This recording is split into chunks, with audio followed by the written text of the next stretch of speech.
Hello, everybody.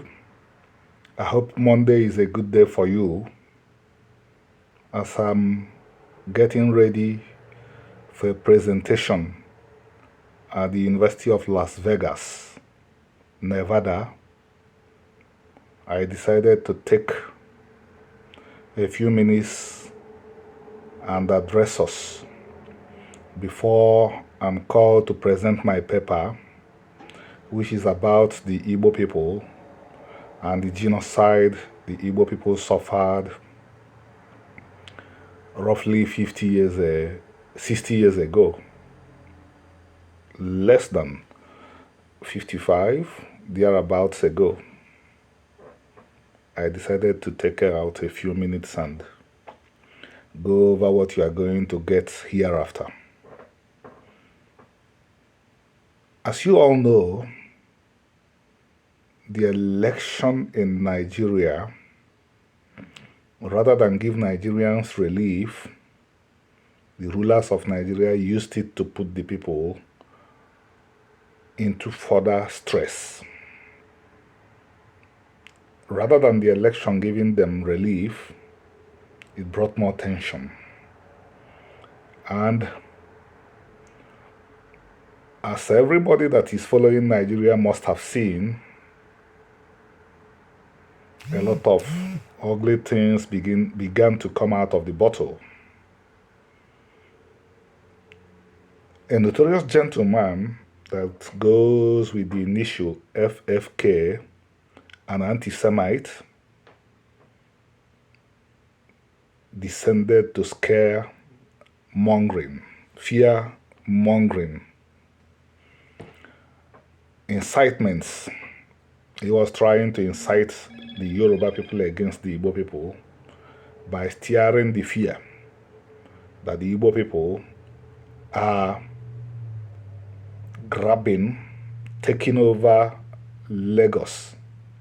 I wanted to address that chicanery in a separate video, and I might still do it so that it will be on records that anti-Semitism is really alive and well in Nigeria, and so that the international community will be aware of who is producing it. This gentleman had written copiously about Igbo origins, so he's very familiar with, he knows what he's doing, but unfortunately the Igbos don't take what he's doing seriously.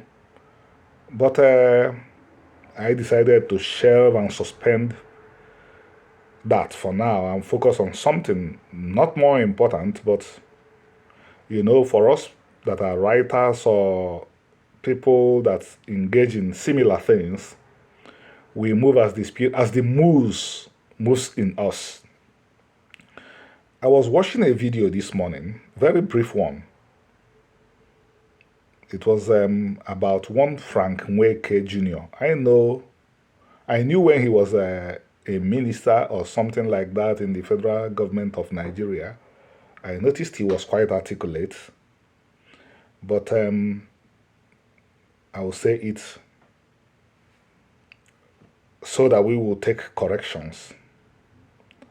I'm not blaming Frank Nweke now, but I'm blaming the culture that we Igbos foisted on ourselves. It's extremely difficult for Igbos who are privileged and Igbos who are not yet privileged to make contact. So I knew when Nweke was close to power, but we never met because the fora for meeting does not exist in the Igbo culture at present. The only time the Igbo that is fortunate enough to be placed in a good position or who has acquired wealth and the Igbo who has not done the same can meet is when elections are going to take place soon and the wealthy, the privileged, the politician appears with his armed goons. After that, you can't find that Igbo person again. So I did not have the privilege of meeting Frank Nweke Jr., but one thing I noticed was that he was articulate. And this morning I heard him talking about the Igbo identity. He also mentioned that the Igbo people face existential threats, that the Igbo people may disappear. Of course, nations don't know when they are disappearing. Just like an individual does not know when he's getting lost. I've cried and written for decades that the Igbo people are on the verge of disappearing.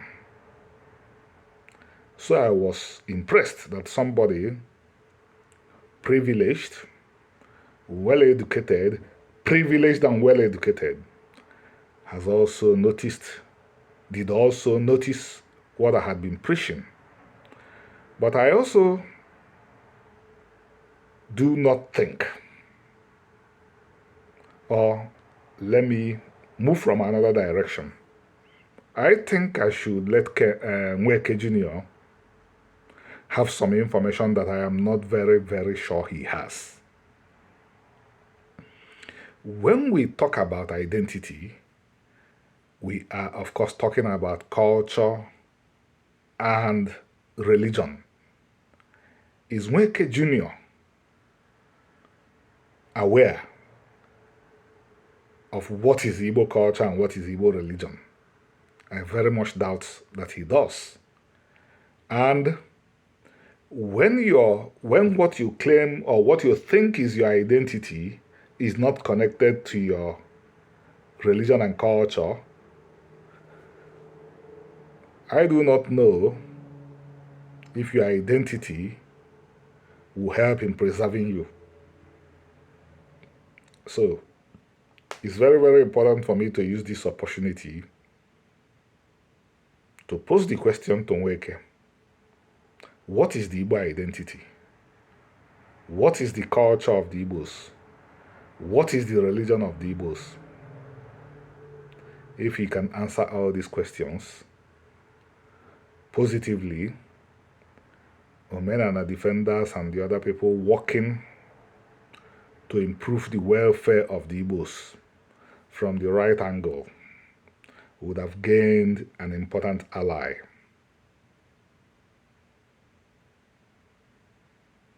Because, as I said earlier, what is your identity? If your identity is not connected to what you do as culture and religion, you do not actually have an identity.